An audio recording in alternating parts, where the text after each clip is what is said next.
Miss হবে না আপনার পছন্দের টিভি শো। দেখুন জি5 অ্যাপে একদম ফ্রি। কেন এসেছো তুমি এখানে সৌভিক? তো চিমলিকে বারবার বলেছিলাম যে আমার অতীত থেকে আমাকে একটু নিস্তার দিতে। তোমরা কেউ আমার অতীতটাকে ভুলতে দেবে না, তাই না? আমি তোমাকে অনেক খুঁজেছি পাইনি। চিমলির থেকে তোমার কথা শুনে আজ আমি এখানে। চুপ, একদম চুপ।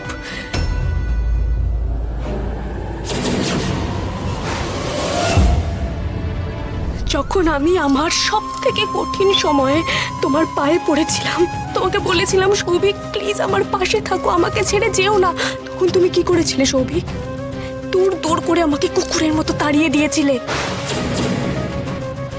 তাহলে আজকে তুমি কিসের আশায় এসেছো সৌভিক? আমার এই সুন্দর বর্তমানটাকে তুমি তছনছ করে দিতে চাও, তাই তো? বিশ্বাস করো মধুবনী, তখন তোমার পাশে না দাঁড়াতে পারলেও তুমি দুর্গাপুর থেকে চলে যাওয়ার পরে আমি তোমাকে তন্ন তন্ন করে খুঁজেছি। তখন আমি আমার জীবনের সব থেকে বড় রিস্কটা নিয়ে ফেলেছিলাম।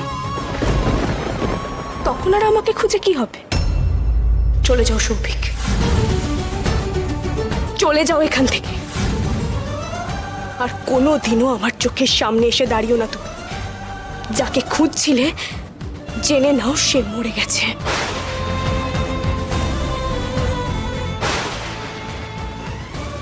আমার মধ্যে তাকে খুঁজো না, দয়া করে চলে যাও। মধুবনী আর ওই ছেলেটির মধ্যে কি কোনো গন্ডগোল আছে? কথাগুলো তো শুনতেই পেলাম না, তবে মনে হলো মধুবনী খুব হাইপার হয়ে কথা বলছে।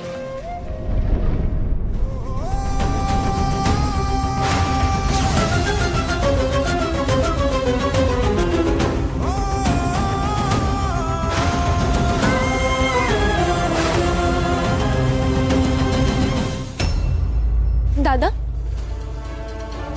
মধুবনীদের সাথে কথা হলো? মধুবনী তো আমার সাথে কথা বলতেই রাজি হলো না, আমাকে মুখের উপর বলে দিল চলে যেতে। আমি নাকি ওর বর্তমান নষ্ট করতে এসেছি। যখন ওর দরকার ছিল আমি ওর পাশে দাঁড়াইনি। ওকে আমি কিছু বলার সুযোগই পেলাম না রে।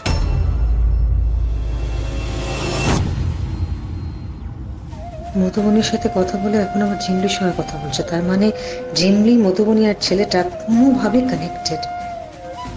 জিমলি সেদিন এই ছেলেটাকে ফোন করে দাদা করে কি সমস্ত ইনফরমেশন দিচ্ছিল কি?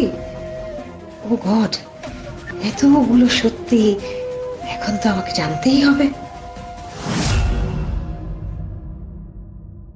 মধুবনী কি হয়েছে? মধুবনী কি হয়েছে? আপনার হাতে লেগেছে না? আমি ঠিক আছে। কি হয়েছে তোমার? তোমাকে এরকম টেন্স লাগছে কেন? আর তুমি ওইদিকে কার সাথে কথা বলছো?